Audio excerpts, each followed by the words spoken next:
Je vais vous faire la liste de toutes les choses que je pensais complètement inutiles quand j'étais uniquement sage-femme, mais depuis que je suis maman, je peux plus trop m'en passer. Je l'ai déconseillé même à mes patientes, désolée pour elles parce que c'est vraiment trop pratique.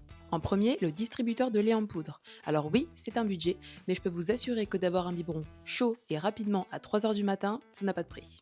En deuxième, le chauffe-biberon. Alors ceux qui sont bien, on a ceux de chez Philips, ceux de chez Beaba ou ceux de chez Nully. Très utile, voire indispensable pour les mères allaitantes ou celles qui tirent leur lait pour décongeler, réchauffer leur lait sans en altérer la qualité, contrairement au micro-ondes qui lui est plutôt à éviter.